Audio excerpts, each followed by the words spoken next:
morning, folks. It's a breezy day. It's a 4th of July weekend coming up. In fact, it's a cold, breezy day. It's 55 degrees this morning here in Kinnelon, New Jersey. We're at Lake Kinnelon in Smoke Rise, and I want to show you how to make a windbreaker for our Skorr Wire Chafing Stand. It'll help in this wind. When you got a wind that you need a rock to keep your plates down, and you can't get a match lit, this will do the trick for me. I have aluminum foil and a Skorr Wire Chafing Stand. We're going to measure out. We're going to put around 3 sides and a little bit over here. So let's measure that out on the table. I'll just roll this around to get a size right to there. Pull out the aluminum foil to that length. Then we're going to fold it up and wrap it around the rack. Like I said, it's a windy day. Look, I'm going to use the rock that I got right here. I'm going to take a measurement of this wire, and put it on the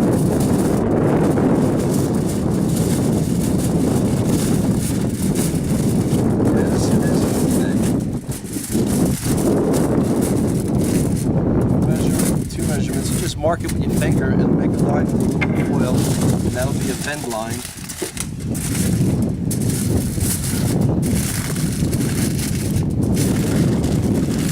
I timed it 55 degrees. Today is July 1st. So yesterday was 58 degrees here in Kinnelon, New Jersey. So is that a trend going the wrong way? I don't know. For this 4th of July weekend. Okay, we got that folded up to the height. Let's take the rack here. We're going to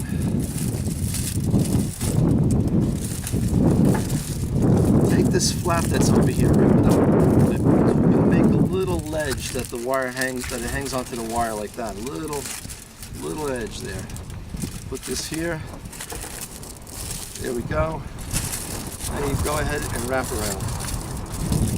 Pretty simple, pretty straightforward. Fumble everything into place. Go around to the other side. That's really all you have to do.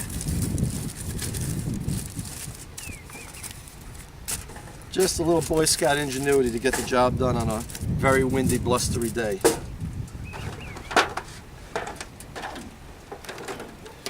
Water pan.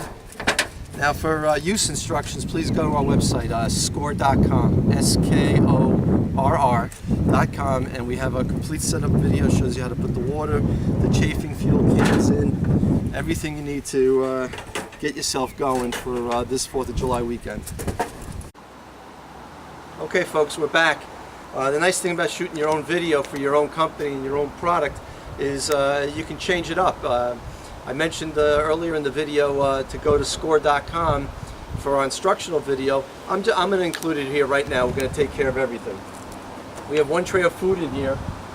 Add into the water pan 2 to 3 quarts of water. And that could be hot tap water. Hot tap water will just make things a little bit easier.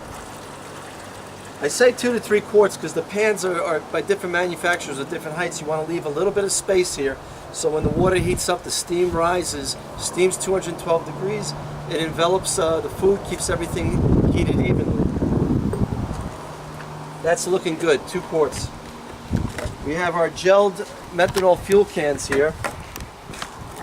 Pop open the lids. Place them in the fuel holders that we have over here. Follow the manufacturer's directions. We'll light those now that there's water. You see how this little windbreaker we made is helping. Of course, I'm having a little trouble lighting the match. There we go. But blustery, windy day, and the match is not being blown out because of the little windbreaker that we made with the aluminum foil. So there we go. We're all heated up. We got 1 tray of food in. 2nd tray of food. While everybody's partying, doing what they are, beach activities, 4th of July activities, this will be heating up and it'll be ready for everybody to serve. Of course, for us right now, right here, we just pulled this stuff out of the oven. We're at our home and we're ready to go. For you, you set it up a little bit before the party starts, everything heats up nicely, and everybody's going to be having nice hot foods, buffet style, very easy on a 4th of July weekend. Folks, enjoy. Take care now.